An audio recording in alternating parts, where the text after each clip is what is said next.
आज हम बात करेंगे नावेगान धारणीय अध्याय 7 जो कि चरक संहिता के सूत्र स्थान का 7वां अध्याय है। तो इसके बारे में अगर हम बात करें तो ये इसका पार्ट 2 है। पार्ट 1 हम पहले अपने चैनल पर अपलोड कर चुके हैं। अगर आपने इससे पहले नहीं देखा तो आप आई बटन पर क्लिक करके पहले जाके पार्ट 1 देख सकते हैं।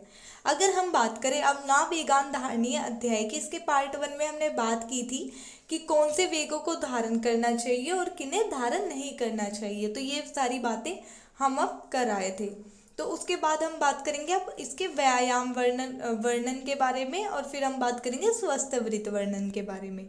तो इसके बारे में अगर हम बात करें तो जो ये नावेगान धारणीय अध्याय है, अध्याय 7, इससे पहले मैं आपको बता दूं, अगर आप ये नोट्स चाहते हैं तो मैंने जो टेलीग्राम का लिंक है वो मैंने डिस्क्रिप्शन में दे दिया। आप वहाँ पे जाके बीएमएस की बुक्स, हैंड रिटन नोट्स और काफ़ी सारी चीज़ें आप वहाँ से ले सकते हैं। तो चलिए फिर शुरू करते हैं। अब हम बात करेंगे कि इसके पार्ट 2 के बारे में, जिसमें हमने आपको बताया था कि हम बात करेंगे व्यायाम वर्णन के बारे में। तो व्यायाम की अगर हम परिभाषा की बात करें तो व्यायाम होता क्या है? व्यायाम का मतलब क्या है कि शरीर की जो चेष्टा मन के अनुकूल शरीर में स्थिरता लाने वाली हो। मतलब कि जो शरीर के अंदर कोई भी हम चेष्टा कर रहे हैं वो हमारे मन के अनुकूल है। मतलब शरीर को क्या क्या बना रही है? स्थिर बना रही है, उसमें बल बढ़ाने वाली हो। ठीक है, तो उसे हम क्या कहते हैं? शारीरिक व्यायाम कहते हैं। और इसका क्या करना चाहिए? इसका उचित मात्रा में ही सेवन करना चाहिए। अब हम आगे बात कर लेते हैं व्यायाम के लाभ के बारे में। तो व्यायाम करने से क्या होता है? देह में हल्कापन, कार्य करने की शक्ति, शरीर में स्थिरता, दुख सहने की क्षमता और वृत्त जो दोष होते हैं उसमें क्षीणता और अग्नि की वृद्धि होती है। तो व्यायाम करने के लाभों के बारे में हमने आपसे बात कर ली। अब हम बात कर लेते हैं कि अगर हम ज़्यादा मात्रा में जो है व्यायाम कर लेंगे तो उससे हमें क्या हानि होगी। तो अधिक व्यायाम से हमें क्या हानि होगी? मात्रा से अधिक व्यायाम करने से हमें क्या होगा? थकावट होगी, कल्म होगी, रसादी धातुओं का क्षय होगा। कल्म का मतलब क्या होता है कि एक शरीर का टूटा टूटा सा महसूस होना। ठीक है, प्यास बहुत ज़्यादा लगेगी, रक्त पित्त रोग हो जाएगा, प्रतमक श्वास रोग हो जाएगा, कास होगा, ज्वर, वमन, ये सब रोग हो जाएंगे अगर हम ज़्यादा व्यायाम करेंगे तो। अब हम बात कर लेते हैं व्यायाम के लक्षण के बारे में। कैसे पता चलेगा कि भाई व्यायाम के लक्षण क्या होते हैं? जब हम व्यायाम करते हैं तो क्या होता है? स्वेद का निकलना, श्वास की वृद्धि होना, शरीर के प्रत्येक अंग में लघुता आना, और जो हमारा हृदय प्रदेश है उसमें बाधा होना। मतलब इसके कहने का मतलब क्या है यहाँ पे कि जो हमारी हृदय की गति है वो तेज हो जाती है। तो व्यायाम हम करते हैं तो क्या क्या लक्षण उत्पन्न होते हैं? पसीना अधिक आता है, श्वास अधिक बढ़ जाता है, मतलब जो रेस्पिरेटरी रेट होता है वो इंक्रीज हो जाता है। ठीक है, शरीर में क्या होता है? हल्कापन महसूस होता है। ठीक है, मतलब हल्कापन कब महसूस होता है? क्योंकि जब हम व्यायाम करते हैं तो शरीर में गर्मी आती है, मेटाबॉलिज्म कर रहे हैं हम वहाँ पे, तो क्या होता है? शरीर में लघुता आ जाती है और हृदय प्रदेश की जो गति है वो तेज हो जाती है, मतलब हार्ट रेट बढ़ जाती है। अगर हम बात करें तो किन किन को निषेध है, मतलब किसे किसे जो है व्यायाम नहीं करना चाहिए। तो किसे ने किसे वो मतलब क्या नहीं, अधिक बात मतलब मेरे कहने का मतलब यहाँ पे है अधिक सेवन ना करें। मतलब किन किन चीज़ों का निषेध दिया गया है कि जिनका अधिक सेवन नहीं करना चाहिए। तो वो क्या है? श्लोक के माध्यम से देखेंगे हम। व्यायाम, हास्य, भाष्य, अर्धवायु, ग्राम्य धर्म पर जागरण, नोचित अपि से वेतन, बुद्धिमान, अतिमात्राएं।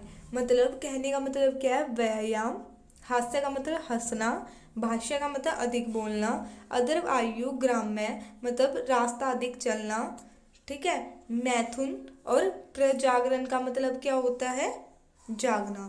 तो अगर हम बात करें तो ये सब कर्म जिस व्यक्ति के अभ्यास से क्या हो गया? सातम्य हो गया। मतलब सातम्य का कहने का मतलब क्या होता है कि ऐसा कोई भी चीज़ जो हमारे शरीर के लिए सातम्य होगी। जैसे कि रात को जागना नहीं चाहिए, लेकिन जो लोग रात को जागते हैं उनके लिए क्या हो जाता है? जागना सातम्य हो जाता है कि वो चीज़ किसी को मतलब उन्हें जो है हानि नहीं पहुंचाती है। तो कहने का मतलब क्या है कि गलत चीज़ भी कर रहे हैं उससे ज़्यादा हानि नहीं होती है, वो चीज़ सातम्य हो जाती है शरीर के लिए। जो लोग ठंड में रहते हैं उनके लिए ठंड सातम्य हो जाती है। तो ये सातम्य का मतलब है। ठीक है, तो इनका अगर सातम्य भी हो गया हो तो अधिक मात्रा में सेवन नहीं करना चाहिए। ठीक है, अब हम आगे बात कर लेते हैं व्यायाम के अयोग्य पुरुष। मतलब जो किन किन पुरुष जो है जिन्हें व्यायाम नहीं करना चाहिए तो वो कौन कौन से हैं? जो व्यक्ति अधिक मैथुन करते हो, अधिक भार वहन करते हो, अधिक रास्ता चलने से कैसे हो गए हो? कृश हो गए हो, मतलब अत्यधिक पतले हो गए हो, ऐसे व्यक्तियों को क्या नहीं करना चाहिए? व्यायाम नहीं करना चाहिए। अब हम आगे बात कर लेते हैं प्राणदार्शिक कर्म के बारे में। मतलब ये कौन सा कर्म है? इसका कहने का मतलब क्या है? इस कर्म के अकॉर्डिंग प्राणदार्शिक कर्म क्या होता है कि जो अहितकर आहार है उसका कर्म से त्याग करना चाहिए और हितकर आहार का कर्म पूर्वक सेवन करना चाहिए। मतलब कहने का मतलब ये है कि इसको हम एक एग्जाम्पल से समझते हैं। लेट सपोज कि हमें आदत हो गई कि हम जंक फूड ज़्यादा खाते हैं, ठीक है, अनहेल्दी फूड खा रहे हैं हम, तो उसका जो त्याग है वो कैसे करना चाहिए? हमें कर्म से करना चाहिए। मतलब कर्म से मतलब मैं आगे इसको अच्छी तरह एक्सप्लेन करूँगी। और जो हेल्दी फूड है उसका भी कर्म पूर्वक सेवन करना चाहिए। कैसे करना चाहिए? जैसे कि लेट सपोज हमें किसी चीज़ को छोड़ना है तो सबसे पहले हमें क्या करना पड़ेगा? फर्स्ट ये हमें क्या लेना पड़ेगा? एक पथ्य और 3 अपथ्य, मतलब उसके सिर्फ एक भाग में चेंज करना होगा। लेट सपोज कि हम अनहेल्दी खाना खा रहे हैं, ठीक है, तो उसको डिवाइड करके 4 पार्ट में उस हेल्दी खाने को, तो उसका एक पार्ट निकाल देना 1/4, ठीक है। जो 2/3 मतलब जो थर्ड पार्ट है वो तो वही लेना है, लेकिन जो 1/4 पार्ट है वो हमें हेल्दी फूड का लेना है। तो कहने का मतलब भी ये है। और सेकंड डे क्या करना है? 2 पत्थर कर देने हैं, मतलब हाफ कर देना है। थर्ड फोर्थ फिफ्थ डे क्या करना है? 3 पत्थर लेने, एक पत्थर लेना है। और 7वें दिन क्या करना है कि पूरा ही पत्थर लेने लग जाना है। तो हमने क्या किया है? किसी चीज़ को कर्म से छोड़ना, ठीक है, किसी चीज़ की चेन को तोड़ना। कि अगर हम मतलब लेट सपोज हम 10 घंटे सोते हैं तो पहले उसको 9 घंटे करना, फिर 8 घंटे करना, ऐसे करके हमें 6 आवर की मतलब स्लीपिंग उस पे आना, हैबिट पे, ठीक है। तो इस चीज़ को हैबिचुअल करना, तो यहाँ पे ये कहने का मतलब है। अगर हम बात करते हैं नेक्स्ट प्रादार्शिक कर्म से क्या लाभ होते हैं, तो हमें इस लाइन के माध्यम से इसको देखते हैं। कर्मेणा पचीता दोषा, कर्मेणा पचीता गुणा। मतलब कि कर्म से अगर हम देखो जो मतलब कर्म से अगर हम दोषों को दूर करते हैं ना तो वो मतलब बार बार उत्पन्न नहीं होते। देखो इसको हम एक एग्जाम्पल से समझते हैं कि हम 10 घंटे की स्लीपिंग मतलब जो हमें हैबिचुअल है कि हम 10 घंटे सोते हैं। लेट सपोज कि कोई व्यक्ति है वो 10 घंटे की नींद लेता है, वो उसके लिए हैबिचुअल है, लेकिन एक ही दम से वो 6 घंटे की नींद लेने लग जाएगा तो क्या करेगा? 3-4 दिन तो उस चीज़ को कंटिन्यू कर सकता है, लेकिन बाद में वो चीज़ हैबिचुअल में डेवलप होने की कोशिश करेगी तो वो पूर्ण उत्पन्न हो जाएगी, वही कि वो 10 घंटे फिर से सो सकता है। लेकिन अगर वो उसको ऐसे करता है कि 9.5 घंटे करता है, फिर 9 करता है, कर्म से त्याग करता है, तो वो चीज़ क्या करेगी? वो चीज़ वहाँ पे स्थिरता से आ जाएगी। मतलब वो फिर मतलब उसको जो पुरानी हैबिट है वो वापस नहीं आ सकते। तो कर्म से दूर दोषों को करने से क्या होता है? शरीर में पुण्य भाव नहीं होता है, और कर्म से शरीर में लाए हुए गुण क्या हो जाते हैं? बिल्कुल स्थिर हो जाते हैं। मतलब वो वहीं पे बिल्कुल उनके अंदर स्थिरता होती है। ये नहीं होते कि कभी कुछ करे, एक कंसिस्टेंसी आ जाती है उस चीज़ में, ठीक है। तो हमें यहाँ पे ये कहने का मतलब है। हम बात कर लेते हैं शारीरिक प्राकृति के बारे में। तो शारीरिक प्राकृति के बारे में बात करें तो सम पित्त नील कफा के चित्र आदि मानवा। मतलब प्राकृति कितने प्रकार की होती है? यहाँ पे 4 प्रकार की बताई गई है। वात प्राकृति, पित्त प्राकृति, कफ प्राकृति और फोर्थ क्या है? सम प्राकृति। और देखो इसमें कहने का मतलब क्या है? जो प्राकृति है ना उसके विपरीत गुण वाले आहार विहार का सेवन करना चाहिए। लेट सपोज कि किसी की पित्त प्राकृति है तो उसे क्या करना चाहिए कि पित्त के अपोजिट आहार विहार का सेवन करना चाहिए, क्योंकि उसके अंदर पहले ही टेंडेंसी है कि पित्तज जो रोग है उसके अंदर वो बहुत जल्दी उत्पन्न हो सकते हैं, क्योंकि उसके शरीर में टेंडेंसी है कि पित्तज रोगों की उत्पन्न होने की। तो उसे क्या करना चाहिए कि उसे अपोजिट का सेवन करना चाहिए ताकि सातम्य बना रहे। क्योंकि अगर वो देखो किसी की प्राकृतिक वातज है और वो वातज के गुण वाले आहार विहारों का सेवन करता रहेगा तो क्या होगा? उसमें वात का ही गुण डेवलप होता रहेगा। तो क्या होगा? जिससे कि क्या होगा? जो प्राकृति है उसकी उसी में वृद्धि हो जाएगी, मतलब वही दोषों की वृद्धि हो जाएगी, तो वो सातम में नहीं रहेगी। अगर सम प्राकृति में रखना है तो उससे विपरीत का सेवन करना पड़ेगा, जैसे कि कफ और पित्त का भी बराबर मात्रा में सेवन करना पड़ेगा, जिससे कि उसकी प्राकृति कैसी रहेगी? सम रहेगी, ठीक है। अब हम बात कर लेते हैं मल मार्ग के बारे में। मल मार्ग किसे कहते हैं? जिससे हमारा जो मल है उसका त्याग किया जाता है उन मार्गों के द्वारा। ठीक है, तो ऊपर हमारे दो भाग होते हैं, गुदा और मूत्र मार्ग। अधो में जो हमारे गुदा और मूत्र मार्ग है वो हमारे अधो भाग है। और सिर भाग में हमारे कितने मल मार्ग है? 7 है। 2 नेत्र में है, 2 कान में है, मतलब कान में है, नाक में 2 है और 1 मुख है। ठीक है, तो ऐसे करके हमारे सिर भाग में 7 है मल मार्ग, और अधो मार्ग में मतलब नाभि से नीचे वाले मार्ग में हमारे कितने 2 मल मार्ग है। ठीक है, अब हम बात कर लेते हैं मल प्रीति और क्षय के लक्षण।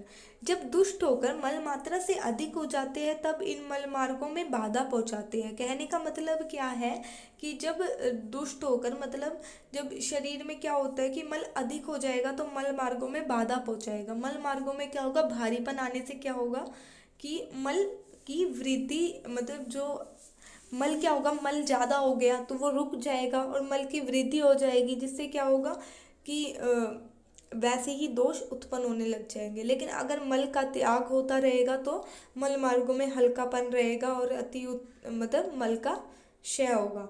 देखो, इसका कहने का मतलब क्या है कि अगर मल बढ़ता रहेगा तो मल की वृद्धि होगी, और अगर मल मार्गों द्वारा ज़्यादा निकलता रहेगा तो उसका क्षय होगा। कहने का मतलब ये है यहाँ पे। अब व्याधि विपरीत तथा हेतु विपरीत चिकित्सा क्या होती है?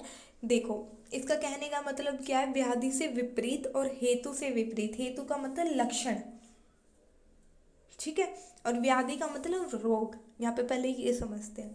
तो मल, क्षय और वृद्धि, सबसे पहले तो हमें ये ज्ञान करना है कि भाई हमारे शरीर में मल की वृद्धि हो रही है या मल का क्षय हो रहा है। ऐसे ज्ञान करके जो साध्य रोग होंगे ना, साध्य का मतलब जिनकी चिकित्सा की जा सकती है, और असाध्य का मतलब जिनकी चिकित्सा नहीं की जा सकती, वो वाले रोग, उनकी चिकित्सा का कैसे करना है? मात्रा, काल वगैरह का विचार करके जो व्याधि विपरीत, जो रोग हुआ है उसके विपरीत और हेतु के विपरीत। हेतु का मतलब जो कारण है उसके विपरीत। जैसे कि कोई भी वातज व्याधि है तो उसके विपरीत हम क्या करेंगे? उसके विपरीत देखो, वात की वृद्धि कैसे होते हैं? रुक्ष, शीत, लघु, इन आहारों का सेवन करने से होती है। तो इसके अपोजिट देंगे, स्निग्ध, उष्ण, ठीक है, गुरु, तो ये सारे आहार हम वातज व्याधि में देंगे। तो इसका मतलब क्या है? व्याधि विपरीत और हेतु विपरीत औषध आहार द्वारा करनी चाहिए। ठीक है, अब हम बात कर लेते हैं दोषों का निवारण काल, मतलब किस काल में किस दोष का निवारण होता है।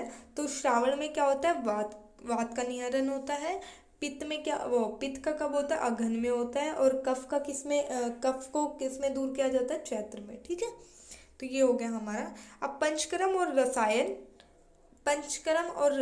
वाजीकरण का प्रयोग व लाभ। अब हम बात करेंगे कि ये पंचकर्म क्या होता है, रसायन और वाजीकरण क्या होता है। ठीक है, तो ये वाली बात कर लेते हैं हम। तो पंचकर्म क्या होता है कि पंचकर्म को हम क्या कहते हैं? वमन विरेचन। ठीक है, वमन विरेचन, बस्ती, ये शिरो विरेचन, तो ये हमारा क्या है? ये हमारा पंचकर्म है।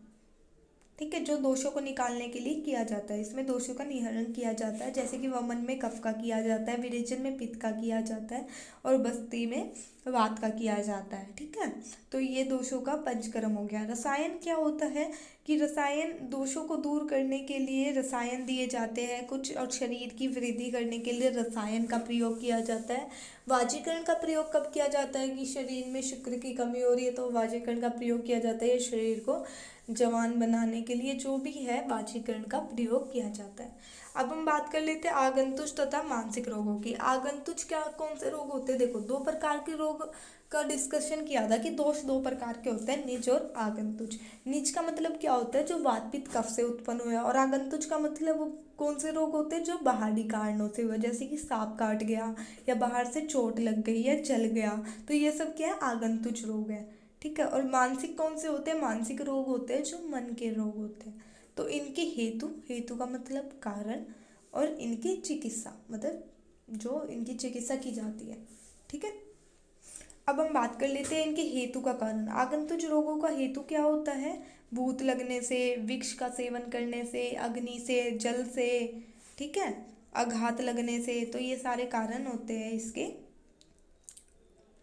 ये कारण किसके होते हैं? आगंतुज रोगों के। मानसिक रोगों के कारण के बारे में बात करें, ईर्ष्या, क्रोध, भय, लोभ, ये सब मानसिक रोगों के कारण होते हैं। अब हम बात कर लेते हैं इनकी आगंतुज रोगों की उत्पत्ति का उपाय, मतलब कि आगंतुक लोगों की उत्पत्ति ना हो उसके लिए क्या क्या उपाय हो सकते हैं। प्रज्ञा अपराध का त्याग कर देना, इंद्रियों में शांति भाव रखना। प्रज्ञा अपराध का मतलब क्या होता है कि जो मन में जो ग्लानि रहती है या जो हमें मिथ्या योग हुआ रहता है, मतलब प्रज्ञा अपराध का मतलब होता है इंद्रियों का हीन, अति और मतलब अति या हीन योग होना, मतलब या तो इंद्रियों का ज़्यादा सक्रिय हो जाना या इंद्रियों का बिल्कुल कम सक्रिय हो जाना। तो ये हमारा क्या होता है, प्रज्ञा अपराध होता है। इंद्रियों में शांति भाव रखना, ठीक है। तो प्रज्ञा अपराध का त्याग कर देना मतलब इंद्रियों का अति योग और हीन योग त्याग कर देना। इंद्रियों में शांति भाव रखना, इंद्रियों को अपने वश में रखना, देश काल अध्यात्म ज्ञान का चिंतन करना और सद्देव का पालन करना। जो हमें अच्छे काम बताए गए हैं, आप पुरुष के वचनों का सेवन करना। तो ये सारी चीज़ें करने से क्या होगा, हमारे जो ये मानसिक रोग है वो उत्पत्ति हो गया। अब बात कर लेते हैं दही का सेवन करने के बारे में। दही के बारे में हम बात करेंगे कि भाई जो दही है वो रात्रि में और गर्म करके कभी नहीं खानी चाहिए, कभी नहीं सेवन करना चाहिए। घृत, मूंग की दाल, मधु, आंवला, शक्कर को भी ना मिलाए दही का सेवन नहीं करना चाहिए, मतलब ना करें, ऐसा चरक ने लिखा है। क्योंकि अगर हम ऐसा करते हैं तो क्या क्या उपद्रव उत्पन्न हो जाते हैं, मतलब क्या क्या कॉम्प्लिकेशंस मतलब डेवलप हो सकती है। चवर, रक्तपित्त, कुष्ठ, विसर्प, पांडु, कामला, भर्म, ये सारे रोग होने की संभावना रहती है। तो ये हो गया हमारा चैप्टर, यहीं पे समाप्त होता है। अब हम बात करेंगे चैप्टर 8 की, जो हमारी नेक्स्ट वीडियो आती है। फिर भी हम बता देते हैं, अगर आपको ये नोट्स चाहिए तो टेलीग्राम का लिंक मैंने दे रखा है, और अगर आपको कोई भी क्वेरी तो आप हमें कमेंट कर सकते हैं, या आपको कोई भी वीडियो आप चाहते हैं कि हम आपके लिए बनाए, या कोई भी सब्जेक्ट ऐसा है जो आप हमें कमेंट करके बता सकते हैं। और आपको कोई भी क्वेरी हो तो आप हमें कमेंट में लिख सकते हैं। अगर आपको वीडियो पसंद आई हो तो प्लीज़ लाइक करना ना भूलें और चैनल को सब्सक्राइब ज़रूर करें। धन्यवाद।